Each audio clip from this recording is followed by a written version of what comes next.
Exam में आते रहते हैं। कोई भी ऐसा एग्जाम नहीं है जिसमें आपके भारत के यमन राज्य से क्वेश्चन नहीं है। सबसे पहला क्वेश्चन ही आपके एग्जाम में पूछा जाता है कि भारत में यमन राज्य की स्थापना का क्रम क्या था।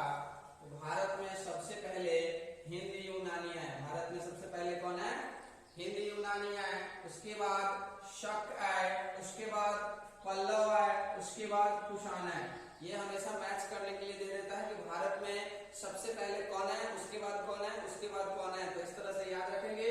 भारत में सबसे पहले हिंद यूनानी है, उसके बाद शक है, उसके बाद पल्लव है, उसके बाद कुषाण है। इस तरह से सारे शासकों का क्रम मैंने लिख दिया है, आप याद कर लेंगे। आगे क्वेश्चन आता है कि भारत में सबसे पहले आक्रमण किसने किया था।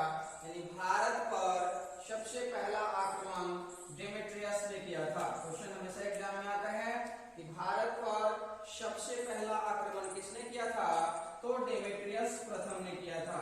अगला क्वेश्चन आता है कि हिंद यूनानी शासकों में सबसे विख्यात शासक कौन था। तो हिंद यूनानी शासकों में सबसे विख्यात मिनांडर था। सबसे विख्यात शासक कौन था? मिनांडर था। अगला क्वेश्चन आता है कि मिनांडर ने बौद्ध धर्म की दीक्षा किस शासक से लिया। तो मिनांडर ने बौद्ध धर्म की दीक्षा नागसेन से लिया। मिनांडर ने बौद्ध धर्म की दीक्षा किससे लिया? नागसेन से लिया, जिसे नागा अर्जुन भी कहा जाता है। यानी भारत का आइंस्टीन किसे कहते हैं? तो नागा अर्जुन को कहते हैं। याद रखिएगा, क्वेश्चन आता है कि भारत का आइंस्टीन किसे कहते हैं। तो नागा अर्जुन को कहते हैं। इन्हीं का नाम नागसेन है और इन्हीं से बौद्ध धर्म की दीक्षा मिनांडर लेते हैं। ठीक है, आगे देखते हैं। भारत में सबसे पहला सोने के सिक्के किसने जारी किए। क्वेश्चन बहुत इंपॉर्टेंट है, हमेशा क्वेश्चन एग्जाम में आते रहते हैं कि भारत में सोने के सिक्के सबसे पहले किसने जारी किए। तो हिंद यूनानियों ने भारत में सबसे पहले सोने के सिक्के जारी किए। अगला क्वेश्चन आता है हेलेनिस्टिक आर्ट का प्रचलन हिंद यूनानियों के द्वारा किया गया। हेलेनिस्टिक आर्ट का प्रचलन हिंद यूनानियों के द्वारा किया गया, जिसका सर्वाधिक प्रयोग भारत में गंधार कला शैली पे मिलता है। गंधार कला शैली का मिलता जुलता प्रारूप हेलेनिस्टिक आर्ट है और हेलेनिस्टिक आर्ट का प्रचलन किसने किया भारत में। तो हिंद यूनानियों के द्वारा किया गया। अगला क्वेश्चन आता है कि पर्दे का प्रचलन भारत में किसने किया। तो पर्दे का प्रचलन भारत में हिंद यूनानियों के द्वारा किया गया। इन पर्दा के प्रचलन से भारत में नाट्य कला का विकास में काफी योगदान हुआ। तो क्वेश्चन आएगा कि पर्दे का प्रचलन या पर्दे का विकास भारत में किस शासकों के द्वारा किया गया। तो हिंद यूनानी शासक के द्वारा किया गया। अगला क्वेश्चन आता है शक मूलतः कहाँ के थे। तो शक मूलतः मध्य एशिया के निवासी थे। शक कहाँ के थे। तो शक मूलतः मध्य एशिया के निवासी थे, जो चारागाह की खोज में भारत आए हुए थे। अगला क्वेश्चन शकों पर विजय के उपलक्ष्य में 58 ईसा पूर्व में एक संवत चलता है, जिस संवत का नाम विक्रम संवत है। आपके एग्जाम में हमेशा आते रहता है कि विक्रम संवत कब चला। तो 58 ईसा पूर्व में चला। विक्रम संवत कब चला? 58 ईसा पूर्व में चला। और क्यों चला था? तो शकों के विजय के उपलक्ष्य में विक्रम संवत 58 ईसा पूर्व चलाया गया था। अगला क्वेश्चन आता है शकों का सबसे प्रतापी राजा कौन था। तो शकों के सबसे प्रतापी राजा रुद्रदामन प्रथम थे। शकों के सबसे प्रतापी राजा कौन थे? रुद्रदामन प्रथम थे। अगला क्वेश्चन आता है आपको भारत में शक राजा अपने को क्या कहते थे। तो भारत में शक राजा अपने को क्षत्रप कहते थे। भारत में शक राजा अपने को क्या कहते थे? क्षत्रप कहते थे। अगला क्वेश्चन आता है कि पारसियाई। अगला क्वेश्चन आता है पारसियाई या पल्लव कह सकते हैं। पारसियाई को ही पल्लव कह सकते हैं। तो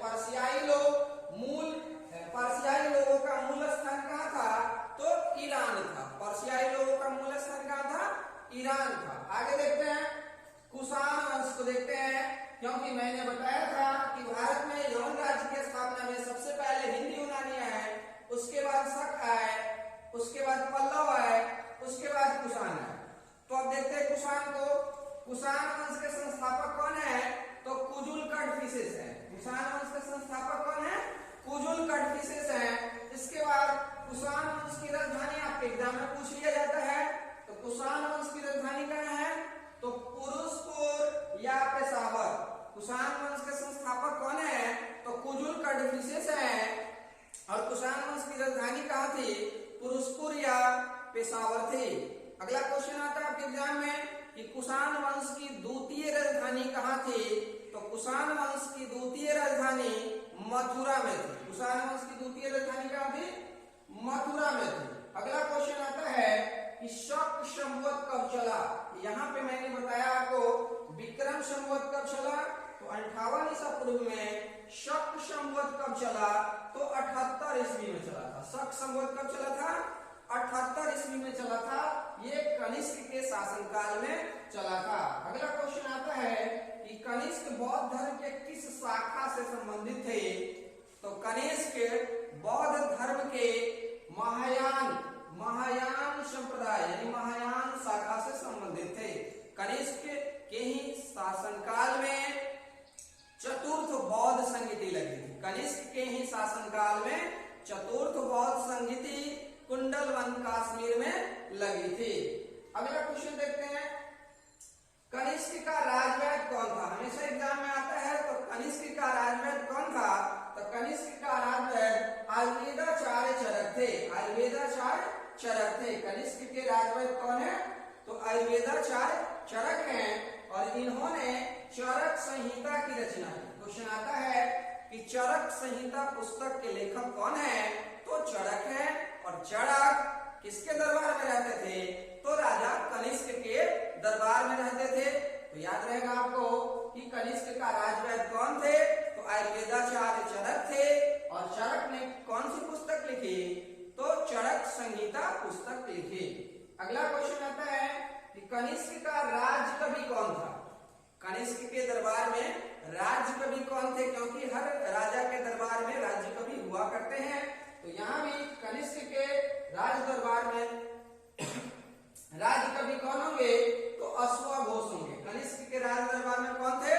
तो राज्य कवि अश्वघोष थे। इन्हें से भी क्वेश्चन आता है कि अश्वघोष ने कौन सी पुस्तक लिखी? तो बुद्ध चरित्र। अश्वघोष ने कौन सी पुस्तक लिखी? बुद्ध चरित्र। क्वेश्चन आता है कि बौद्धों का रामायण किस पुस्तक को कहा जाता है? तो बौद्धों का रामायण बुद्ध चरित्र को कहा जाता है। बहुत वीवीआई क्वेश्चन है। ये क्वेश्चन आता है कि बौद्धों का रामायण किस पुस्तक या ग्रंथ को कहा जाता है? तो बुद्ध चरित्र को कहा जाता है। और अगला क्वेश्चन आएगा कि बुद्ध चरित्र के लेखक कौन है? तो अश्वघोष है। अगला क्वेश्चन आएगा कि अश्वघोष किसके दरबार में रहते थे? तो कनिष्क के दरबार में रहते थे। यानी कनिष्क के राज्य कवि अश्वघोष हुए, जिन्होंने क्या लिखे? बुद्ध चरित्र पुस्तक लिखा। और ये बुद्ध चरित्र कौन क्या है पुस्तक? तो बौद्धों का रामायण के नाम से जाना जाता है। और आपके एग्जाम में तीनों क्वेश्चन आएगा। पहला, कनिष्क का राज्य कवि कौन था? तो अश्वघोष थे। अश्वघोष ने कौन सी पुस्तक लिखी? तो बुद्ध चरित्र पुस्तक लिखी। और बुद्ध चरित्र पुस्तक को ही बौद्धों का रामायण कहा जाता है। अगला क्वेश्चन आता है कि भारत का आइंस्टीन किसे कहते हैं? तो भारत का आइंस्टीन नागार्जुन को कहते हैं। भारत का आइंस्टीन किसे कहते हैं? नागार्जुन को कहते हैं। और इन्होंने कौन सी पुस्तक लिखी? तो माध्यमिक सूत्र। कौन सी पुस्तक? माध्यमिक सूत्र। आपसे क्वेश्चन हमेशा एग्जाम में पूछा जाता है कि माध्यमिक सूत्र के लेखक कौन है? तो नागार्जुन है, जिसे भारत का आइंस्टीन कहा जाता है। अगला क्वेश्चन आएगा कि कुषाण राजा अपने को क्या कहते थे? तो कुषाण राजा अपने को देवपुत्र कहते थे। देवपुत्र। अभी हमने यहाँ बताया था आपको कि शक राजा अपने को क्या कहते थे? भारत में शक राजा अपने को क्या कहते थे? तो क्षत्रप कहते थे। और कुषाण राजा अपने को देवपुत्र कहते थे या देवपुत्र कहलाते थे। अगला क्वेश्चन आएगा आपके एग्जाम में, गंधार कला शैली और मथुरा कला शैली। गंधार कला शैली और मथुरा कला शैली का विकास किसके शासनकाल में हुआ?